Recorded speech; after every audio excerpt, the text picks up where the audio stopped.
Item ಯಾವುದೇ ಇರಲಿ try ಮಾಡಿ ಆಚಿ ಚಿಕನ್ ಮಸಾಲಾ. ಮಹಿಳೆಗೆ ಲ್ಯಾಬ್ನಲ್ಲಿ ಕಿರುಕುಳ ಕೊಡಲಾಗ್ತಾ ಇದೆ ಅನ್ನುವಂತಹ ವಿಚಾರ ಅಥವಾ ಅಂಥದ್ದೊಂದು ಗಂಭೀರ ಆರೋಪ ಕೇಳೋದಕ್ಕೆ ಸಿಗ್ತಾ ಇದೆ.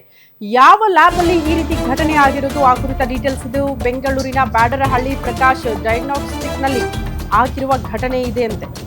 ಸಿಬ್ಬಂದಿ ಪ್ರದೀಪ್ ಮತ್ತು ಮ್ಯಾನೇಜರ್ ಪ್ರಭಾಕರ್ ವಿರುದ್ಧ ದೂರು ಕೂಡ ನೀಡಲಾಗಿದೆ ಅನ್ನೋದರ ಡೀಟೇಲ್ಸ್ ಸಿಗ್ತಾ ಇದೆ. ಪ್ರದೀಪ್ ಮತ್ತು ಮ್ಯಾನೇಜರ್ ಪ್ರಭಾಕರ್ ಆ ಲ್ಯಾಬ್ ಅಲ್ಲಿ ಕೆಲಸ ಮಾಡಿದವರ ವಿರುದ್ಧ ದೂರು ದಾಖಲಾಗಿದೆ. ತಪಾಸಣೆ ವೇಳೆ ಅಸಭ್ಯ ವರ್ತನೆ ತೋರಿರುವ ಗಂಭೀರ ಆರೋಪ ಕೇಳೋದಕ್ಕೆ ಸಿಕ್ಕಿದೆ. ಥೈರಾಯ್ಡ್ ಸಮಸ್ಯೆಗಾಗಿ ಆ ತಪಾಸಣೆಗಾಗಿ ಲ್ಯಾಬ್ಗೆ ಮಹಿಳೆ ಹೋಗಿರ್ತಾರೆ. ರಕ್ತದ ಮಾದರಿ ಸಂಗ್ರಹಿಸುವಾಗ ಅಸಭ್ಯವಾಗಿ ವರ್ತನೆ ಮಾಡಿದ್ರಂತೆ ಲ್ಯಾಬ್ ಸಿಬ್ಬಂದಿ. ರಕ್ತ ತೆಗೆಯುವಾಗ ನೋವಾಗ್ತಾ ಇದೆ ಅಂತ ದೂರುದಾರ ತಿಳಿಸಿದ್ದಾರೆ. ಸಿಬ್ಬಂದಿ ಅವರನ್ನ ನಿರ್ಲಕ್ಷಿಸಿ ಬೇಜವಾಬ್ದಾರಿತನದಿಂದ ವರ್ತನೆ ಮಾಡಿದ್ದಾರೆ ಅನ್ನೋದ್ರ ಡೀಟೇಲ್ ಸಿಗ್ತಾ ಇದೆ. ಈ ಬಗ್ಗೆ ಪ್ರಶ್ನೆ ಮಾಡೋದಕ್ಕೆ ಹೋದಾಗ ಮಹಿಳೆಗೆ ಬೆದರಿಕೆ ಬೇರೆ ಹಾಕ್ಬಿಟ್ಟಿದ್ದಾರಂತೆ ಸಿಬ್ಬಂದಿ.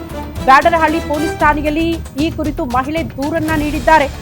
ಲ್ಯಾಬ್ನಲ್ಲಿ ಮಹಿಳೆಗೆ ಕಿರುಕುಳ ಹಾಗೂ ಬೆದರಿಕೆಯ ಆರೋಪಕ್ಕೆ ಸಂಬಂಧಪಟ್ಟಂತೆ ದೂರು ದಾಖಲಾಗಿದೆ. ರಕ್ತ ತೆಗೆಯುವಾಗ ನೋವಾಗ್ತಾ ಇದೆ ಅಂತ ಹೇಳಿದ್ರು ಕೂಡ ಲ್ಯಾಬ್ ಸಿಬ್ಬಂದಿ ನಿರ್ಲಕ್ಷ್ಯ ಮಾಡಿದ್ದಾರಂತೆ. ಇದೇ ಕಾರಣಕ್ಕೆ ದೂರು ಕೊಟ್ಟಿದ್ದಾರೆ. ಸಿಬ್ಬಂದಿ ಪ್ರದೀಪ್ ಮತ್ತು ಮ್ಯಾನೇಜರ್ ಪ್ರಭಾಕರ್ ವಿರುದ್ಧ ಮಹಿಳೆ ಅಸಭ್ಯವಾಗಿ ವರ್ತನೆ ಮಾಡಿದ್ರು ಅನ್ನುವಂತಹ ವಿಚಾರ ಪ್ರಸ್ತಾಪ ಆಗಿದೆ ದೂರಿನಲ್ಲಿ.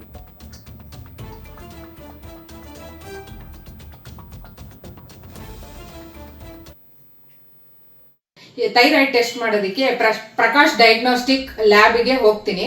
ಸುಮಾರು 7:30 ಅವ್ರು ರಕ್ತ ಪರೀಕ್ಷೆ ಮಾಡ್ತಾರೆ. ರಕ್ತ ಚುಚ್ಚಬೇಕಾದ್ರೆ ನನಗೆ ನೋವಾಗುತ್ತೆ, ರಕ್ತ ಬರದೇ ಇಲ್ಲ, ಇನ್ನೊಂದು ಕೈ ಚುಚ್ಚಿ ನನಗೆ ನೋವಾಗಿದೆ ಅಂತ ಹೇಳ್ತೀನಿ. ಅವಾಗ ಅವರು ತಿರ್ಗಾ ಇನ್ನೊಂದ್ಸತಿ ಅದೇ ನೀಡಲಿಂದಾನೇ ಚುಚ್ತಾರೆ. ಒಂದು ನೀಡಲ್ ವೇಸ್ಟ್ ಮಾಡೋದಕ್ಕೋಸ್ಕರ ನೋಡ್ಕೊಂಡು ಆ ಲ್ಯಾಬ್ನವರು ನನಗೆ ಚುಚ್ಚಿದ್ರಿಂದ ಎಡಗೈ ನೀಲ್ಗಟ್ಟು ಬಿಡುತ್ತೆ. ಸಂಜೆ ಅಷ್ಟಲ್ಲಿ ನಾನು ಅವ್ರ ಲ್ಯಾಬ್ನವ್ರಿಗೆ ಫೋಟೋ ಹಿಡಿದು ಕಳಿಸ್ತೀನಿ, ಈ ತರ ಆಗಿದೆ ಅಂತ. ಅವರು ಐಸ್ ಪ್ಯಾಕ್ ಇಡಿ ಅಂತಾರೆ. ಅದಾದ ನಂತರ ನಾನು ಪಕ್ಕದಲ್ಲಿರೋ ಹಾಸ್ಪಿಟ್ಲ್ಗೆ ಹೋಗ್ತೀನಿ. ನೋಡಿದಾಗ ಇದನ್ನ ಹೆಮಟೋಮಾ ಆಗಿದೆ, ವೇಯ್ನ್ ಪಂಕ್ಚರ್ ಆಗಿದ್ದಾರೆ 2 ಸತಿ, ಅದರಿಂದ ಇದು ಹೆಮಟೋಮಾ ಆಗಿದೆ ಅಂತಾರೆ. ಅದಾದ ನಂತರ ನಾನು ಟ್ರೀಟ್ಮೆಂಟ್ ತಗೋತೀನಿ. ಊತ ಬಂದ್ಬಿಡುತ್ತೆ, ತುಂಬಾ ಊತ ಬಂದಿದೆ. ಒಂದು 20 ಡೇಸ್ ಆದ್ಮೇಲೆ, ಒಂದು 20 ದಿವಸ ಆದ್ಮೇಲೆ ತಿರ್ಗಾ ಊತ ಬರುತ್ತೆ, ಕೈ ಭಾರ ಆಗುತ್ತೆ.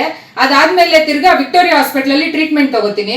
ನರ್ವ್ ಸ್ಟಡಿ ಮಾಡಿದ್ಮೇಲೆ ನರ್ವ್ ಡ್ಯಾಮೇಜ್ ಆಗಿದೆ ಅಂತಾರೆ. ನಾನು ಬ್ಯಾಡರಹಳ್ಳಿ ಪೊಲೀಸ್ ಸ್ಟೇಷನ್ ಅಲ್ಲಿ FIR ಮಾಡ್ತೀನಿ. FIR ಮಾಡಿದ್ಮೇಲೂ ಅವ್ರು ಮಾಜಾರ್ ಮಾಡೋದಕ್ಕೂ ಲ್ಯಾಬ್ ಮುಚ್ಚಿದ ಮೇಲೆ ಭಾನುವಾರ ಸಂಜೆ ಮಾಜಾರ್ ಮಾಡ್ತಾರೆ ಥೈರಾಯ್ಡ್ ಟೆಸ್ಟ್ ಮಾಡೋದಕ್ಕೆ.